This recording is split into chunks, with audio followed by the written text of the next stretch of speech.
Përshëndetje miq dhe mirë se erdhët në këtë video. Keni hyrë në kanalin tim zyrtar në YouTube, Odeta Du me Mandro.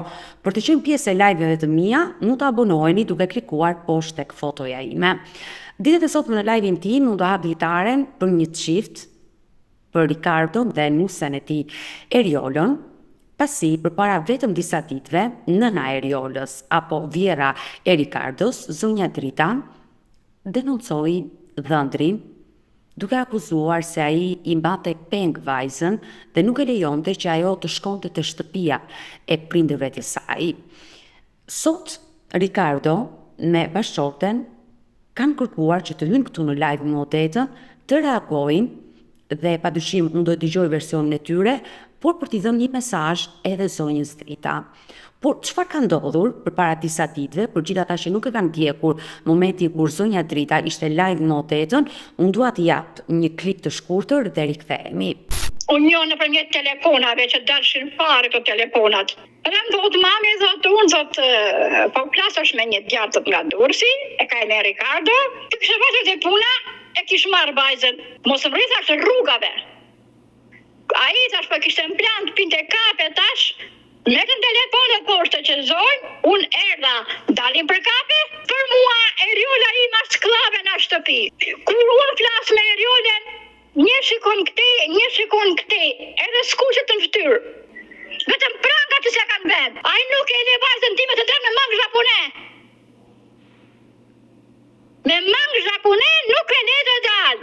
Pasë disë të jenda ime, më kërkon të të motrën. Mami, të më vijë Eriola të shoh. Nuk ma lan vajzën për ta parë motra. Ka ikur motrë për ma buar për motrën.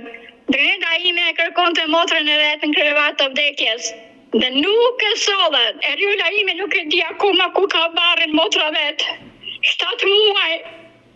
Në tokë drejta ime, ajo nuk e di ku ka barrin motra vetë. E dëgjuam këtë nën të vuajtur me një dhimbje të madhe, ka humbur nga kjo jetë bashkëshorti, vajzën e saj dhe kërkoi që të mos humbiste vajzën e vetme që i ka ngelur Eriola. Por çfarë ka ndodhur? Do të jetë Ricardo i pari, dhëndri i saj që do hyjë dhe do t'i japi një përgjigje vjerrës së tij, kështu që hap ritaren dhe e ftoi. Ricardo, përshëndetje. Përshëndetje. Në radhë të parë, më vjen mirë që më telefonove dhe le të themi do të reagosh pas asaj situate që ndodhi me vjerrën tënde. Po, e di sepse është një shok i madh, me të them të vërtetën, sepse nuk jam mësuar ndonjëherë që të përmendem kështu për këto gjëra, edhe për të ofenduar për çfarë tutje unë kam arsye pse ta ofendoj, ajo ka mendimin e vet, mund t'i mendoj gjërat si të doj, t'i arsyetoj si të doj, por që nuk mund të rria dot po i përgjigjesh atyre gjërave që ka thënë. Ajo është një nën e vuajtur.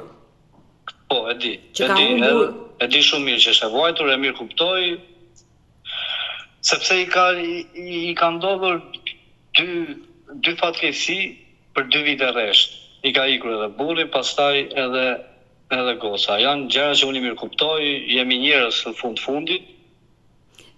Por që janë ta gjëra që të prekin shumë. E qartë, unë e kuptoj që je lënduar nga i live që ke dëgjuar zonjën Drita, vjerrën tënde, çfarë ka thënë.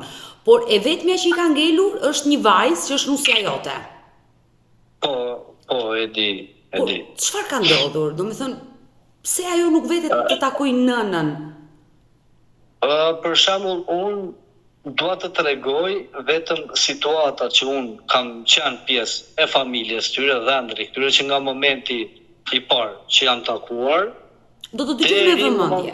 Deri në momentin e fundit. Unë me Eriolën nuk jam njohur 2-3 javë, që e ka thënë edhe vjera ime, me Eriolën jam njohur që në datën 22 qershor të 2023-shit, kemi biseduar, kemi folur që flasin të rinë në rrjetet sociale.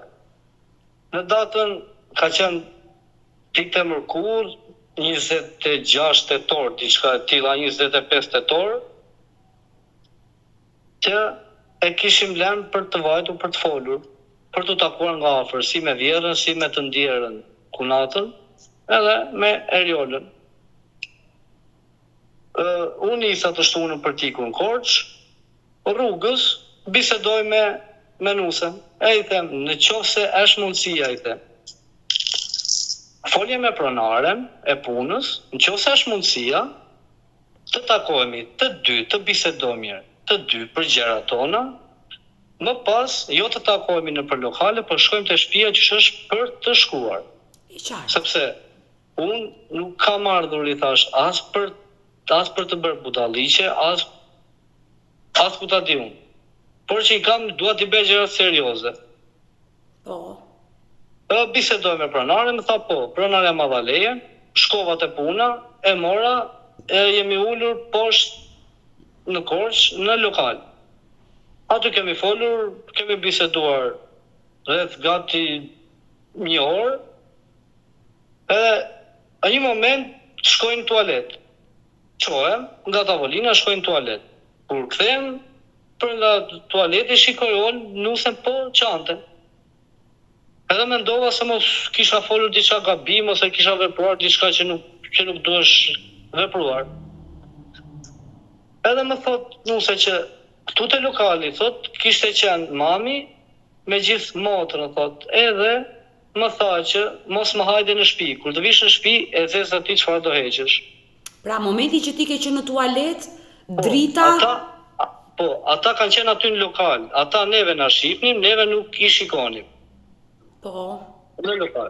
Sepse unë, nëse do t'i shikoja, e do t'i njifja në radhë parë, se me vjetën vetëm njërë kisha folur, ditën e mërkurën, që shë ka thënë edhe ajo vetë, që bisedova në kamer, nuk e njifja. Se po t'i kisha njofur, përderisa e mora iniciativën për shkutërin Korç, normal që do t'i takoja. Sepse pra të gjë shkova. Edhe i them, nusës, mos e vrimenden, i them, unë shkojmë ham diçka, edhe shkojmë të shtëpia. Më thot mua nuse që unë të shtëpia kam frikë të vete, sepse ato do më rrahin. Por ajo ishte e rritur, si ishte fëmijë. Hajde, të mu mos e vrimenden, i thash që prapë se prapit versit situata, ne do shkoj. Shkua me në diçka dhe folëm prapë, ullëm pim për së dyti kafe, dhe unë nisëm për dalur të shtëpia. Ka qenë ora fix, që shë ka thënë edhe vjera 4 pa një qerek, a ishte turni 2 për vajtur në punë. Kam shkuar e kam parë, më ka thënë nuse që kjo është mami im. Kam vajtur për t'i dhënë dorë, më ka thënë nuk të njoh, kush je ti. Dhe unë i thash që jam për Ricardo, dhe shumë që kemi folur. Mënyra se si e bere ti, më tha ma nuk ta jap dorën. I thash të kërkoj falje, nga mënyra se si unë e veprova, por që po ti ishe për qëllim të keq, unë e kisha marrë, e kisha hikur.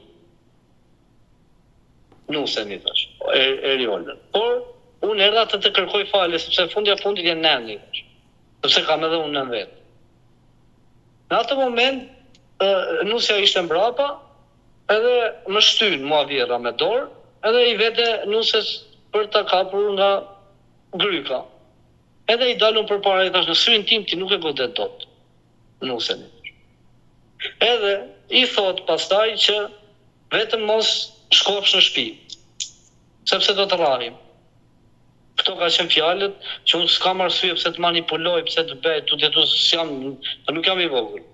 Pra, u krijua një situatë tensioni, le të themi. Po, u krijua një situatë tensioni që unë po mundohesha se po, vërtet, realisht po vinte gjunaf. Për vjerën, sepse është nën. E fundit është nën. Po më vinte gjunaf. Në atë moment e pyes nusen. I them që çfarë do bëj. Më thot ma ajo që unë të shtëpia nuk vete. I thot, po, hajde hikim. E ka prej dore, heci pak. Edhe e mendoj me veten time, ti them retale, që ta pyes, a është e sigurt apo nuk është e sigurt, se janë gjëra me zarar. Ishte fillimi juaj, e qartë. Po, më thot, jam tepër e sigurt që unë do vi me ty sepse të dua. Sepse kishte frikë të shkonte në shtëpi. Po. Heci prapë pyes përsëri, i them që a je sigurt? Po, më tha mua, jam e sigurt. Kur hecim edhe pak, vjera i thret nuses, edhe realisht më erdhi gjunafi, i thash nus, hajde kthehemi. Hajde kthehemi, inshallah ulet flasim. Kur shkojmë afër atije, ajo prapë i sulet nuses për ta goditur. Edhe unë i dal prapë i dalë përpara. Nuk erdha për ta goditur, i thash erdha për të qetësuar gjëra. Jo, më thotë me ty s'kam punë, nuk të njoh. Edhe realisht më shau, më ofendoi. Edhe më ka mallkuar. Por gjëra që nuk është se i... Edhe pastaj më thot nusja që unë në shtëpi nuk shkoj, do ikim. Okej, thash unë në rregull, është vendi i myt, ikim. Sepse unë atë ditë e kisha bërë që do rria vetë në hotel. Do t'i takoja, do rria në hotel, të nesër do kthehesha në Durrës. Sepse nuk e kisha menduar që unë po do vija, do ta rrëmbeja dhe do ikja. Nuk e kisha menduar fare këtë pjesë. Do t'i takoja, t'i bëja gjërat qarta dhe do vazhdonim. Do flisim, do takoheshim, t'i bënim gjërat që ishin tamam. Që do të dalë në përfundimin këtu, që gjërat, arsyeja që është bërë për rrëmbimin kanë qenë arsyet e vjerrës, jo arsyet se më donte mua shefi. Eriola vendosi të vinte me ty dhe sigurisht i e more në shtëpi në Durrës. Po, jo. Qëndruam tek hoteli që kisha marrë unë. Qëndruam atje disa orë, ishte ora rreth 10 e mbas ditës. Edhe nusja isha shok për qante, edhe unë vërtet u mërzita, i thash njërë, hajde shkojmë të shtëpia. Prap. Jo, më thot, sepse kam hallë se më rrafin. Je me mua, i thash, nuk të prekeri me dorë. Jo, më thot prap. Por që më thot mua, ne duhet të ikim, thot se ata do lajmëron policin telefon. Edhe unë kam frikë, se kam kaluar gjërat e mia më përpara, dhe kam frikë në këtë situata. Edhe e pyeta përsëri, ti do të vish me mua se ke frikë, apo do të vish me mua sepse më do? Nuk ka lidhje me këta, më tha, unë të dua, jam 100% e sigurt, dua të vi me ty. E qartë, ju jeni martuar dhe keni sjellë një jetë fëmijë tani, e qartë, e kuptoj. Shqyr Zotit kemi edhe një fëmijë. Vi marr taksi nga Korça, vi në Durrës. Rrugës kur po vija në Durrës, shkruaj me të ndjerën, me punatën. Po. I them, mos u bëni merak, i them. Ola është me mua dhe është mirë, në qoftë se nuk keni besim tek unë, e janë i urdhëroni derën e keni të hapur, i thash. Nga mua nuk keni pengesë.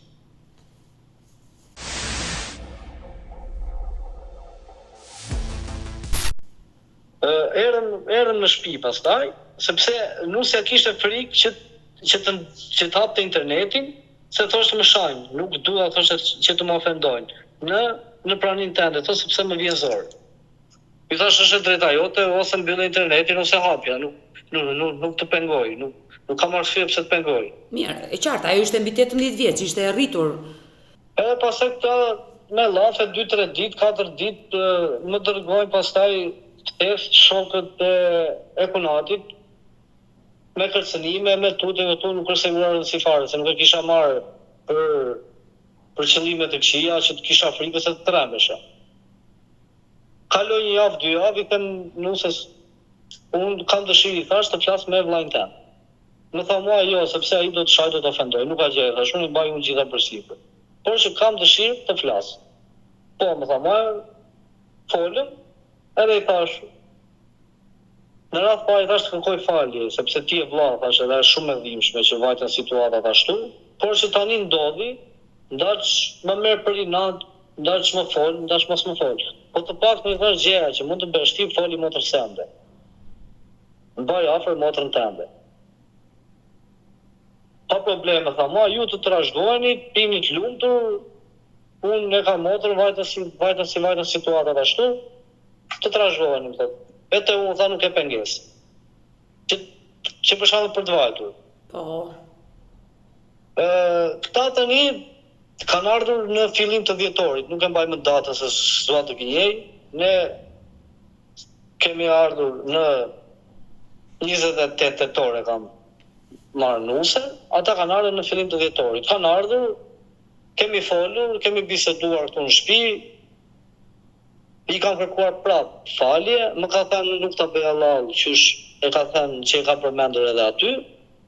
Nuk i vurare fare, thash prap është nën. Edhe konsuam i drek edhe hikën. Pastaj filluan gjërat e tjera. Merrnin nusën në telefon, duke ofenduar, duke sharë, duke bullizuar.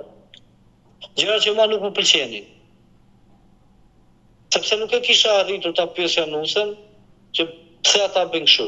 Sepse thash I ka familjen e vet, nuk duam të ndërhyj. S'kam punë të ndërhyj. Por Ama në momentin sot që ka kaluar një kohë gjatë, e ke pyetur Nusën tënde pse familja jote u soll kështu, se fundja ti e doje, prandaj e more. Po, normale. Ajo është tepër e qartë, por që për këto gjëra, për shembull, nuk dua të flas unë, sepse do thonë që e mësoj vetë. Nëse do të bisedosh edhe me Eriolën, bisedo edhe me Eriolën. Po, do flas dhe pas pak më vonë me Eriolën, por ju bët dasëm. Po, bëm dasëm. Ata erdhën në dasmën tuaj dhe u duk sikur gjërat u sheshuan. Çfarë ndodhi më vonë që prap hyt në konflikt? Më vonë pastaj ndodhi e njëjta situatë, që mbas dasmës Nusja duhet të vi, Eriola duhet të vi te shtëpia ime. Pa nuk e di se çfarë janë këto rregulla mbas dasmës, duhet të shkoj te prindrit. E pyes se ne do të shkosh, jo nuk duhet të shkoj. Pse nuk do të shkosh, nuk e ndjej veten mirë ata të shkojnë. Cila është arsyeja? Arsyeën do ta tregoj edhe Eriola më vonë. Që thash unë dua të tregoj gjërat, unë kam qenë gjithmonë korrekt, në ata I kam ndihmuar sa ka pasur mundësi për t'i ndihmuar, sepse kanë qenë vërtet në nevojë për t'i ndihmuar me situatat që kanë kaluar. Edhe prap ka ardhur një moment që unë kam dalë gjithmonë I keqi, gjithmonë ai që nuk e le Eriolën të flasë me të shtëpisë. Unë vërtet realisht nuk e di se çfarë më tepër vlera ime kërkon. Realisht nuk e di. Ajo gjithnjë ka dyshuar dhe dyshoi dhe tha në live me Odetën që është xheloz, e mban mbyllur. Ja, nuk ka lidhje. Vajza ime si një shërbëtore, merakuj një nëne për të bijan. Nuk ka lidhje fare me atë pjesë, ne shoqërizon ti thash ne shkojmë për së mbari, nuk kemi atërmbetje të gjata me njëri tjetrin. Zenka gjithmonë ka në përqinte sepse ti e di shumë mirë, por që aty për shembull grindemi, aty pajtojmë sepse jemi fundeve buregrua, por që për gjëra të xhelozisë, dhe tu më thet bash janë gjëra që as nuk I mendoj, as dua ti. Meraku I asaj nëne ishte që ajo as varrin motrës nuk ja di. Jo, kjo është gënjeshtër, sepse do ta tregoj unë si histori. Eriola ka qenë me rrezik dështimi, që në muajin e 4. Po. Ka pasur probleme në Shtatzan. Po, ka pasur probleme. Që në muajin e 4. Ka qenë me mjekime të gjata edhe unë u largova në prill. Po, në prill shkova në Greqi për të punuar, thashë kur të lindi, Nusa të kem gjendje që mos t'i shtridor njeriu, që bën çdo prind për fëmijën e vet. E qartë. Ose për familjen e vet, më sa. Shkoj, bisedoj, rrit 2 muaj. E kisha përndetur 2 muaj gjysmë, rrit 2 muaj ka qenë data 26 qershor, që mua më ka marrë në telefon e ndjera. Ishkunata e ndjera. Po, më thot që Ricardo unë kam bërë analizat, nuk më kanë dalë mirë analizat. Më fal, po ka qenë 26 qershor kur është bërë paqef, ose kjo bisedë mund të ketë qenë në fillim të qershorit. Nuk e mbaj mend tamam, por që po them që nuk e mbaj mend, si ka qenë. Qartë, pak rëndësi ka data, e kuptoj. Edhe më thot që mua nuk më kanë dalë mirë analizat, më shiko Eriolën, duaj Eriolën, shiko familjen tënde, mos dëgjoj se çfarë thon të tjerë. Edhe pikërisht më ka thënë mos dëgjoj se çfarë thon nëna ime, sepse unë këtë gjëra kam vojtur vetë, mos ta voj edhe Eriolën. Në një farë mënyrë të la një amanet. Po. Por që nuk ka se më la amanetin dhe po e heci me gjajtë se më ka thënë kështu. Normalisht e dua, e respektoj, e kam grua, e kam nënën e fëmijëve e çubëstime që kështu janë gjëra. Pastaj them do ikim më herë thash në Shqipëri, sepse edhe nëse po përkeqësohesh, kisha hall që edhe e ndjera mos ndëronte jetë pa qenë unë në Shqipëri, e thashë për çdo gjë ti ndodhem pranë atyre. Sepse e dija shumë që ola nuk kishte mundësi për të vajtur, edhe për ta parë në atë gjendje që ishte bërë ajo. Po. Vi në Shqipëri, kur kam ardhur në shtëpi jam shokuar fare nga mënyra e parkut, po flasim që ishte zhvilluar bebi, u shokova u trema se nuk isha parë ndonjëherë ashtu. E çoj direkt në spital, më thot doktoresha çfarë i ke bërë, çfarë i ke dhënë, më thot mua. Po tash unë mjekimet që më keni dhënë ju. E fusin e shikojnë për bebin andaj këtej më tha mua do të bëj pyetje tha. Do të shpëtosh fëmijën apo do të shpëtosh gruan? Sepse këta të dy nuk dalin. Sepse kësaj tha 70% janë pa ujëra. Më i them doktoreshës, ti thash do bësh të pamundurin që fëmia të dali si të dali, edhe nuse thash ta shpëtoj. Më thot mua, duhet ta shtrosh. Për ta shtruar kisha frikë ta shtroja se thash nuk e di si do vende situata e atyre andej, se kisha hall këtej edhe hall andej, se nuk e dija se si do shkonte situata. Edhe më tepër po i lutesha Zotit, po thosha, inshallah shtyn, që kur të lindi nusja që ta shikojmë mos tiki me merat. A sepse gjithmonë më thoshe shkreta që kam qef ta shikoj, kam qef ta shikoj, kam qef ta shikoj. E qartë, si një teze, e kuptoj. Po, por që nuk aq ishte thënë, bisedoj me vjerën, edhe më thonë vetë që Eriola mos ta marri vesh për të motrën, sepse kështu. Ta ndodhur, është keq. Pastaj ditën tjetër shtrohet Eriola, ditën si në shtëpi u pastrua, ndrua dhe shkoj të nesër në spital. Marri në telefon, thonë që ajo po e kërkon Eriolën silleni. Kur mua para një ore më morën në telefon e më thanë që nuk flet. Edhe ndoshta ka kërkuar, nuk i hyn në hak asaj pjese, ndoshta ka kërkuar, por që duke ditur që motra se po flasë për natin, po flasë për natin në këtë moment. Motra, ose po flasë për vjerën, që kjo çup është me rrezik dështimi, se Eriola nuk ishte futur në muajin e 9, që ka thënë vjera që është futur në muajin e 9. Eriola nuk ishte futur në muajin e 9. Edhe Eriola ka bërë lindje të parakoshme. E qartë, është e kuptueshme që ajo nuk vajti dot në varrimin e motrës, ju nuk ja treguat, sepse gjendja e saj, le të themi, ishte në spital, ishte në rrezik dështimi dhe ishte në momente të vështira, edhe për veten e saj. Po, në datën 1 ndërron jetë. Ajo edhe më pyet se unë e mora vesh, unë shokova shumë, se vërtet merr në gjyna se ka edhe një fëmijë, ka edhe një çun.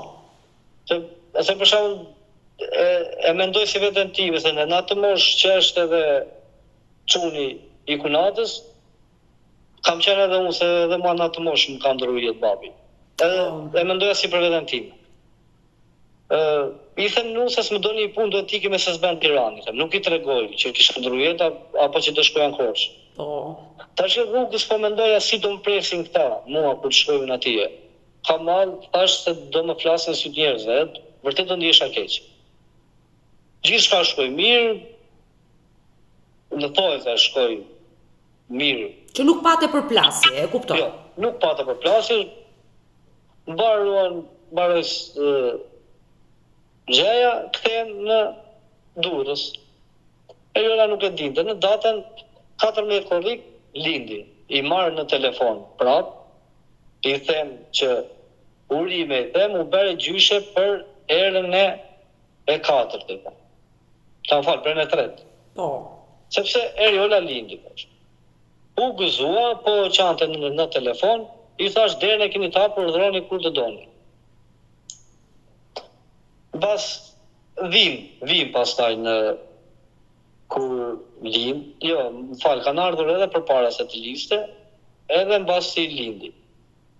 Krijuan debate, tutje tu edhe unë nuk du t'i, ato debate nuk do t'i diskutoj, sepse nuk jam për t'i diskutuar. Jo hatërbetje prej familjes time, tutje tu, jo këte, andej, du të bazojmë të gjërat që janë vërtet për të shqetësuar, jo tek zhaponet apo të xhelozia të tu, sepse në fundje unë kam brua. Nuk ka lidhje ato që ka thënë vjera ime. Lindi pastaj gjërat e tjera, mbasi lind nusja, vjen nusja në shtëpi, e më thot nusja kur erdhi në shtëpi, që përsëri po më bezdis mami. I them për shkak që çfarë të ka thënë, më ka mallkuar, më shan, më ofendos, ke parë varrin e motrës, duhet të vish, që kjo ishte lënë 3 ditë që kishte dalë nga spitali, ne nuk i kishim treguar akoma për vdekjen e të motrës. E marr kunatin në telefon, edhe i them që për t'i treguar për vdekjen e të motrës, do t'ja thoni ju se unë nuk ja them dot. Më thot që mundohu t'ja thosh ti se as unë thanë nuk kam guxim që t'ja them. Përsëri nuk ja thash, ja kam thënë në datën 26 korrik. Jo mbas 40 ditëve që ka thënë vjera, ja kam thënë 2 javë, mbasi 1 javë gjysmë mbasi lindi. Pira të fikët, se më normal e ka motër. Edhe më thot, nuk do t'ja di, thot, as për plagën time, as për shëndet, as për tutje, as për tu, nesër ne do shkojmë në Korçë dhe vetët e varri motrës. Nuk e diskutoj fare, them, nesër do të shoj unë.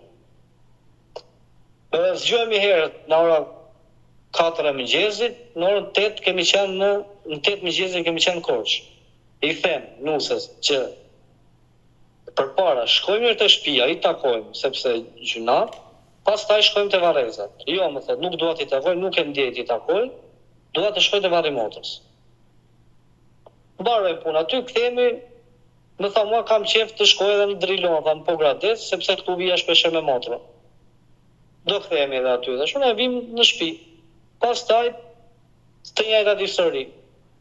Jo s'ke shkuar te varri motrës, pse s'ke parë te varri motrës, jo hajde, jo po hajde vetë, mos hajde me burrin, ai është ish dhëndrim, nuk e kam dhëndër, nuk e di, nuk kam... Unë do flas... Edhe shumë situata të tjera që nuk janë për të treguar, e shumë mallkime. Mirë mua, unë i fal, sepse për atër të nusës, por që të mallkojnë familjen time që s'kan lidhje fare me ata. I dashur Ricardo, unë do flas edhe me vetë Eriolën, por ke një mesazh që do t'i përcjellësh vjerrës tënde, ndoshta nga dhimbja edhe ajo mund të gabojë? Mesazhi që unë i them vjerrës time është që problemin e ka me veten dhe jo me mua. Sepse vjera ime ka bërë të njëjtën situatë edhe kur e ka pasur edhe burrin gjallë, edhe çupën e madhe gjallë. Nuk është se i bëri tash. Unë kam 2 vjet e gjysmë me nusën afro mbushim 3 vjet që nuk kam gjetur qetësi. Nuk është vetëm se po bën këto 2 muajt e fundit. Ose këto 3 muajt e fundit, ose 7 muajt ose vitin e fundit. Ka që nga dita e parë që ne u morëm ashtu si u morëm, kemi shkuar, kemi ardhur, kanë ardhur, kemi vajtur, pra me atërmbetje, me llafe, me tutje, me tu, që më tepër nuk e di çfarë të them. Po jam unë gabim, po është ajo gabim. Unë të falenderoj. Sinqerisht të falenderoj që reagove. Shumë faleminderit, je nderuar, respektuar. Faleminderit.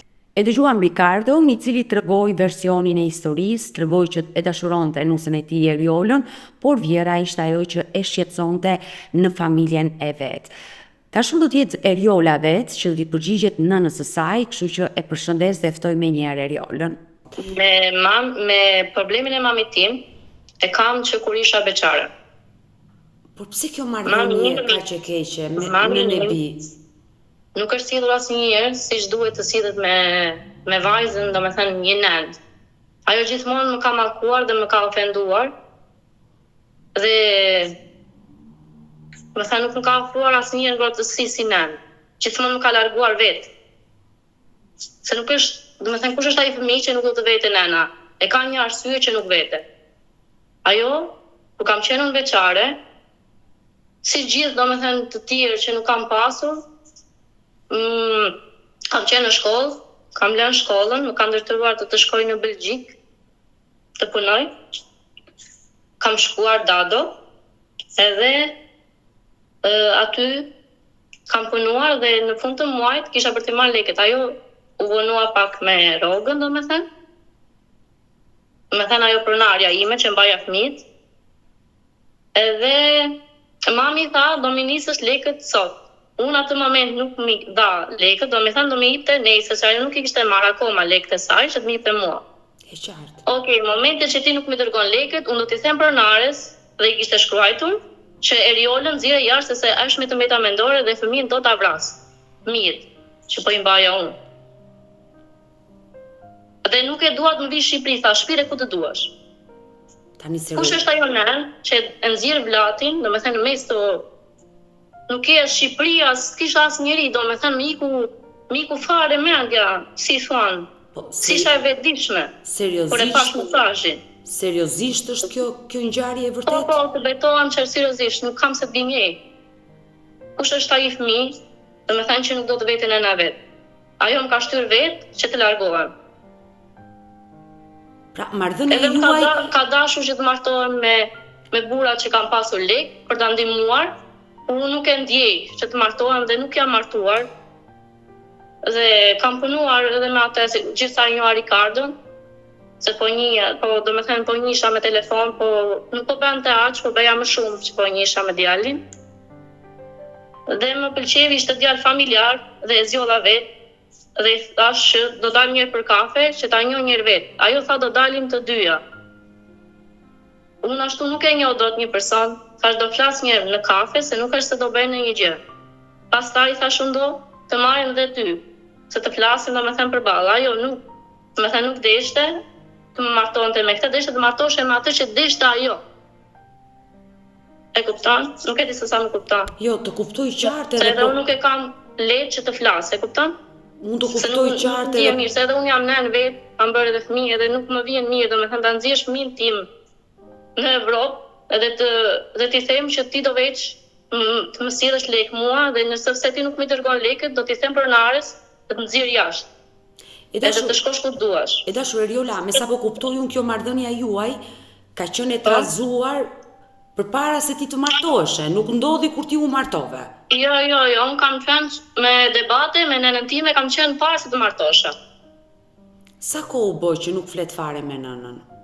Ajo tham ka bllokuar në telefon. Për momentin po bën me muaj, s'po bën me vite. Me muaj po bën në 7 muaj që nuk ka folur. Sa ajo kur flet në telefon ajo më mallkon, të rëm të kjo si s'di që ti, po di që motra jote, si të ra ty kanceri, më fal për shprehjen, se nuk është fjalë e lehtë. Po i ra motrës, më mirë të mirë të ty Zoti, që të dua ty. Inshallah martohesh, nuk të shkoj dot në shtëpi. Dhe tani që unë kam krijuar familje, ajo akoma nuk më lejon që unë të jetoj me familjen time e qetë.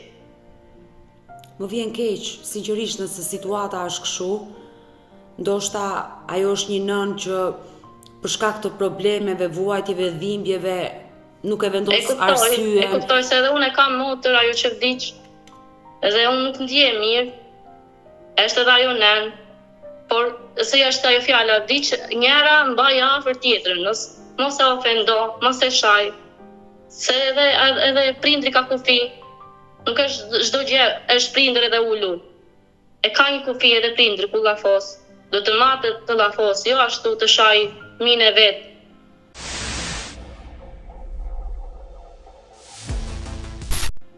Nuk e gjetur mundësinë si një vajzë e rritur të flasësh me nënën? Unë kam folur disa herë me qetësi. Ajo nuk kupton, ajo përsërit gabime, domethënë ato që i kanë kaluar, se thot ti si nuk erdhe te vari Nedës që unë të kam kërkuar. Unë nuk e dija, unë kam qenë shumë sëmur dhe kam qenë shakzane një. Po. Edhe nuk e kam ditur fare se si ishte gjendja. Tani këto muhabete kanë kaluar. Dhe unë po them të ecë përpara, ajo nuk do që të ecë përpara dhe thot siç të them unë do bëhet, ti do vish kur të them unë. Pse s'vin te mua, ajo nuk më ka mbajtur ndonjëherë me ngrohtësinë e nenës. Më thuaj pak ti si mund të duash vlatin tan vetëm për lek. Si mund ta nxjesh vlatin tan ti në rrugë dhe ti e bësh blok në mes të rrugës Vetëm për lek, më thuaj pa. Se ti e nën vetë. Unë kam edhe fëmijë vetë. Dhe nuk mund ta nxjerr dot në rrugë. Se ti që kam vuajtur që e kam lindur. E dashur Eriola, më vjen keq që u preke, sinqerisht.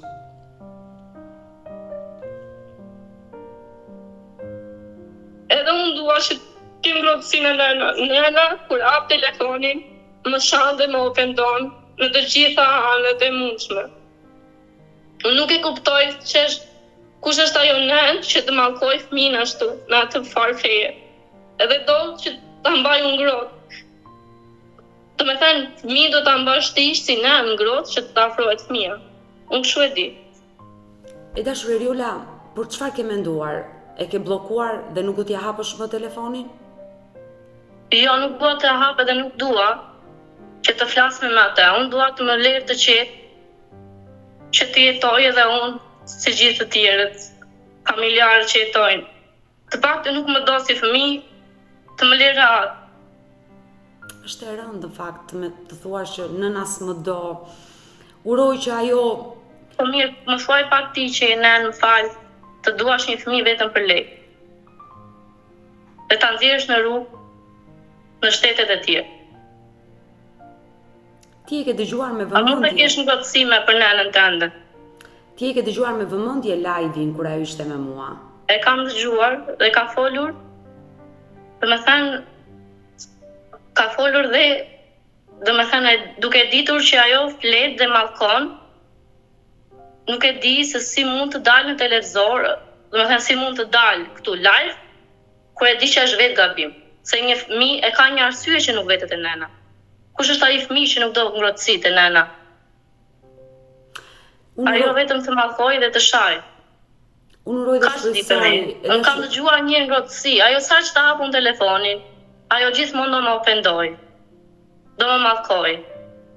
E dashur Eriola, unë uroj dhe shpresoj që përpos gjithë këtyre dhimbjeve që keni kaluar në jetë, keni humbur babain, motrën në kulmin e moshës, uroj që kjo dhimbje t'ju kthehet në forcë dhe Faleminderit. të kthehet qetësia dhe dashuria në familjen tuaj. Ta them me zemër këtë gjë, edhe për ty dhe për zonjën Drita që jam e sigurt që Faleminderit. do na ndjek. Ke një mesazh për nënën tënde? Për nënën time, vetëm uroj të jetë mirë, me gjitha të ligat që mi ka bërë, se është nënë. Me gjitha të ligat që mi ka bërë, vetëm uroj që të jetë mirë, dhe nuk dua që të ma prish familjen, që të ndahem edhe unë, si motra ime, dhe të prish familjen time, se unë kam edhe një fëmijë për të rritur. Edhe me burin tim unë ja kaloj shumë mirë, se po nëse desha, unë nuk do kisha krijuar familje. Do ta lija. Unë e dua atë dhe kam një fëmijë me atë. Unë të uroj... Është sot time dhe nuk mund ta le. Unë të Nuk uroj... mund ta dëgjoj nënën time. Unë të uroj fat, lumturi me bashortin tënd, qofsh nëna Shumë më e faleminderit. lumtur dhe uroj sinqerisht me zemër që gjërat në familjen tuaj të shqetësohen dhe të mbizotëroj dashuria. Uroj të ndodhi kjo gjë dhe të falenderoj e dashur Eriol dhe të përshëndes. Vetëm se kam respekt për te e kam dalë. Shumë faleminderit, Të se di shumë falenderoj. ishim kupton se e nën. Të falenderoj edhe për besimin. Të përshëndes. Të përshëndesë unë më rëpafshim, gjithë të mirës.